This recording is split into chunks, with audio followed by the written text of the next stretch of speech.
Hoy aprenderemos los tipos de verbos. Vamos a aprender a conjugar un verbo.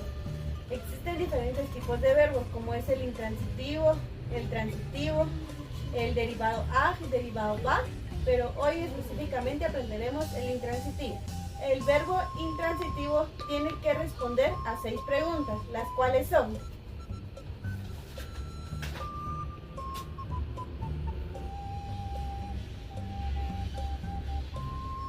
¿cómo?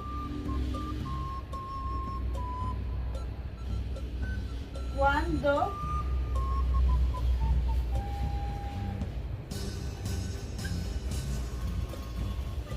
¿Dónde?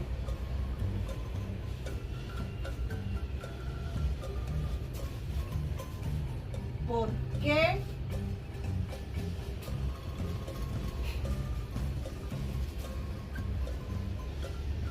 ¿Para qué?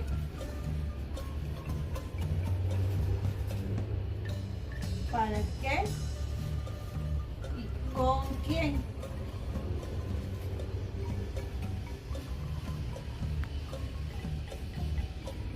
Por ejemplo, si queremos conjugar el verbo comer, tiene que responder: ¿por qué como? ¿Cuándo como? ¿Dónde como? ¿Por qué como? ¿Para qué como? ¿Y con quién como? Después de habernos respondido las preguntas anteriores, nos damos cuenta si es transitivo o es intransitivo. Ahora bien, el siguiente paso es ver que todo verbo contiene 3 partes fundamentales, ya sea transitivo o intransitivo. Sería el tiempo,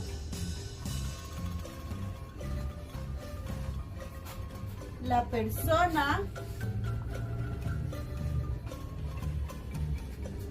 y la acción.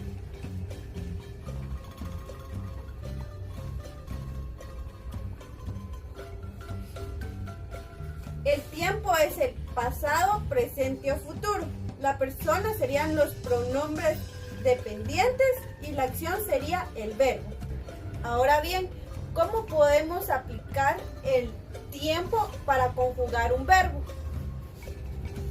En pasado,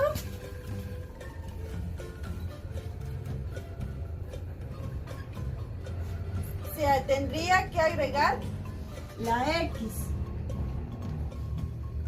En presente,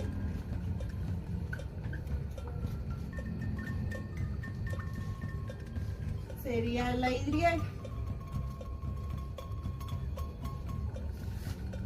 Pero en el caso de él o ella, se agrega la N.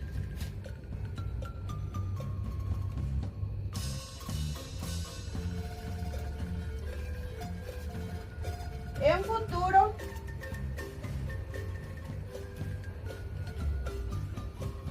se agrega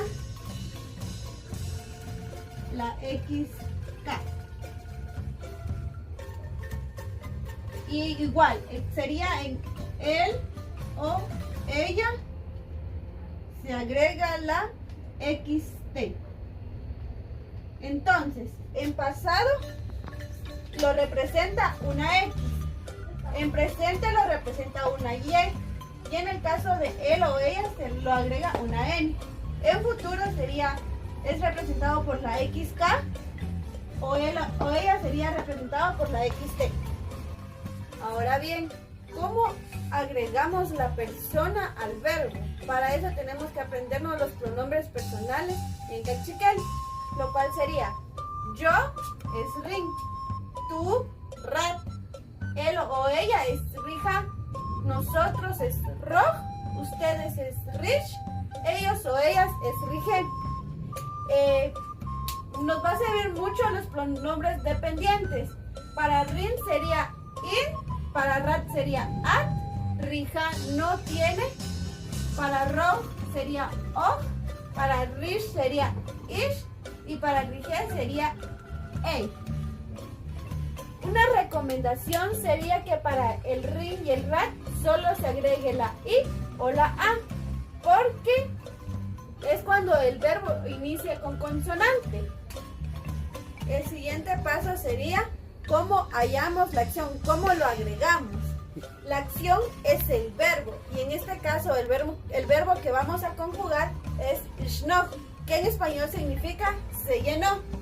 Pero necesitamos encontrar la raíz verbal. En este caso sería solo no. Ahora bien, vamos a aprender a conjugar el verbo llenó, que como anteriormente decía, significa se llenó. Vamos a conjugarlo en tiempo pasado y como decíamos, el tiempo pasado es representado por una X. Juntándolo todo, acá sería llenó, para decir yo llené. Pero acá, como decíamos anteriormente, una recomendación que nos daban era que en vez de agregar el i, agreguemos solo el i, porque si no quedaría de esta forma, llenó, con dos n, y gramaticalmente no estaría bien. Entonces, que quede llenó. Eso significa yo llené. Para decir tú llenaste sería llenó. Juntaríamos la X y la A. Llenó. ¿Por qué no sucede esto con la A igual? Porque acá no nos vendría ningún problema. Entonces quedaría como llenó. Ahí sí estaría bien. Para decir él o ella llenó sería llenó, porque acá no tenemos ni un pronombre dependiente. Entonces sería llenó. Para decir nosotros llenamos sería llenó. Para decir ustedes llenaron sería llenó. Y para decir ellos o ellas llenaron sería llenó. Ahora bien, como ya aprendimos a conjugarlo en pasado, vamos a aprender a conjugarlo en presente. Y como ya dijimos, el tiempo en presente es representado por una Y. Solamente cambia en el caso de él o ella, que va a ser representado por una N. Vamos a necesitar del pronombre dependiente y de la raíz verbal. Y juntándolo todo quedaría como llenó, para decir yo lleno. Para decir tú llenas sería llenó, él o ellas llenan sería no, pero acá hay una excepción, que como no tenemos el pronombre dependiente acá, tendríamos que agregar la N, pero como no queda bien gramaticalmente, se elimina la N y solo nos quedaría como no. Para decir nosotros llenamos sería yo no. Para decir ustedes llenan sería llenó. Y para decir ellos o ellos llenan sería llenó. Ya aprendimos a conjugarlo en pasado y en presente. Nos falta en futuro. Y como el tiempo dijimos que es representado con la XK, vamos a utilizar de los pronombres dependientes nuevamente y de la raíz verbal. Para decir yo llenaré nos quedaría entonces ishkino. Para decir tú llenarás nos queda ishkatno. Y para decir él o ella llenará ishtno. Para decir nosotros llenaremos ishkohno. Y para decir ustedes llenarán sería ishkishno. Y para decir ellos o ellos llenarán sería ishkeno. Eso sería todo por hoy. Muchas gracias.